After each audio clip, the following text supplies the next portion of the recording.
آداب.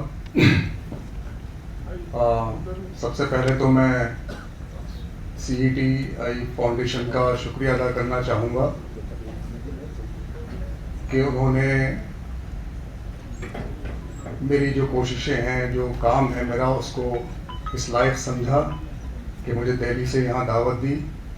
اور یہ صرف ایوارڈ نہیں ہوتے، بلکہ یہ ایک کسی بھی صحافی کے لیے اس کی کام کی سراہنا ہی نہیں ہوتی، بلکہ اس کے لیے ایک حوصلہ افزائی اور ہمت افزائی ہوتی ہے کہ وہ اپنی جو ذمہ داریاں ہیں وہ مزید بہتر طریقے سے اور ایمانداری کے ساتھ ادا کریں.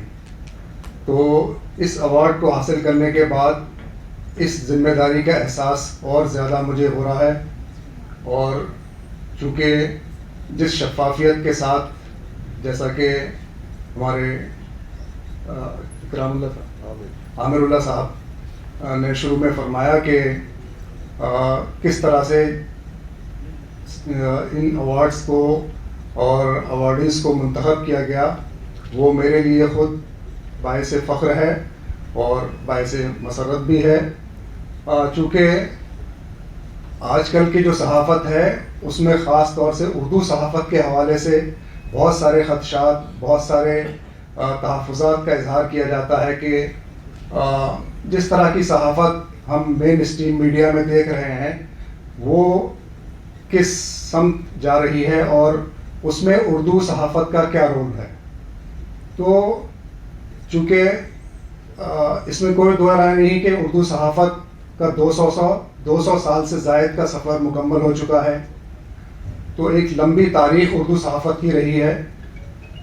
خاص طور سے ہندوستان کے حوالے سے ہم جب بات کرتے ہیں تو آزادی سے پہلے اور آزادی کے بعد اب تک جو ملک کی تعمیر و ترقی رہی ہے اس میں اردو صحافت نے ہمیشہ مثبت کردار ادا کیا ہے کہ کبھی بھی اس پر کوئی ایسا حرف نہیں آیا کہ اردو صحافت نے کوئی منفی چیزوں کو پیش کیا ہو، یا جو اس کے قارئین ہیں یا اس کے جو ناظرین ہیں وہ اس سے متاثر ہو کر کسی غلط راہ پر جائیں.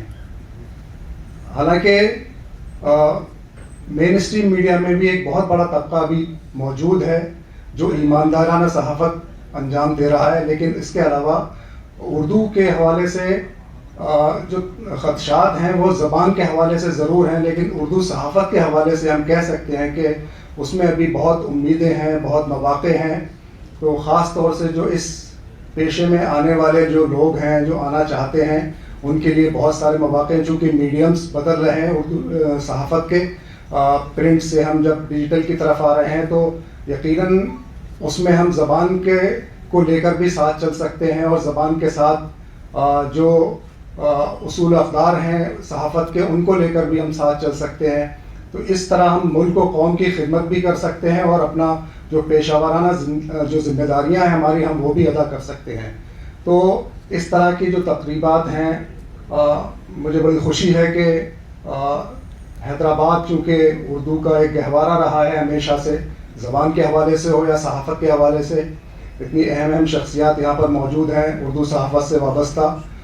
تو ان کے سامنے کچھ کہنے کی ضرورت ایسی نہیں، لیکن چونکہ حیدرآباد میں یہ پروگرام منعقد ہو رہا ہے تو یہ یقیناً اردو صحافت کے تاریخ میں ایک سنگ میل کی حیثیت رکھے گا. یہ ایوارڈ تقریب جو ہے وہ اردو صحافیوں کی حوصلہ افزائی ہی نہیں، اردو صحافت کی بھی یہ حوصلہ افزائی ہے. تو یقیناً آنے والے دنوں میں جیسے کہ امید کی جا رہی ہے کہ اس ایوارڈ کو نسیم عارفی صاحب، چونکہ بڑا نام اردو صحافت میں رہا ہے، ان کی بڑی خدمات رہی ہیں، تو ان کے حوالے سے جو باتیں ابھی کی گئی ہیں یا ہمارے مقررین جو باتیں بتائیں گے تو وہ یقیناً وہ ہمارے لیے مشعل راہ ہیں. اس طرح کے حضرات ہمارے لیے ایک علمی اور صحافتی ورثہ ہیں. ان کی حفاظت، ان کے بتائے ہوئے راستے پر چل کر، ان کی تحریروں کے ذریعے، ان کی تقریروں کے ذریعے ہم بہت آگے جا سکتے ہیں. اس لیے میں چاہوں گا کہ جو صحافت میں، خاص طور سے اردو صحافت میں جو حضرات یا جو طالب علم آنا چاہتے ہیں ان کے لیے بہت سارے مواقع ہیں. بس آپ قدم سے قدم ملا کر چلیے، جدید ٹیکنالوجی کا سہارا لیجیے، جو بھی تبدیلیاں اس صحافت میں آ رہی ہیں یا جو بھی سماج میں تبدیلیاں آ رہی ہیں ان کے ساتھ ہم آہنگ ہوں. تو یہی ایک بڑی خدمت ہوگی اردو صحافت کے لیے. اور میں بہت شکر گزار ہوں کہ آپ سب نے مجھے اس لائق سمجھا اور اس ایوارڈ کے لیے منتخب کیا. بہت بہت شکریہ آپ سب کا.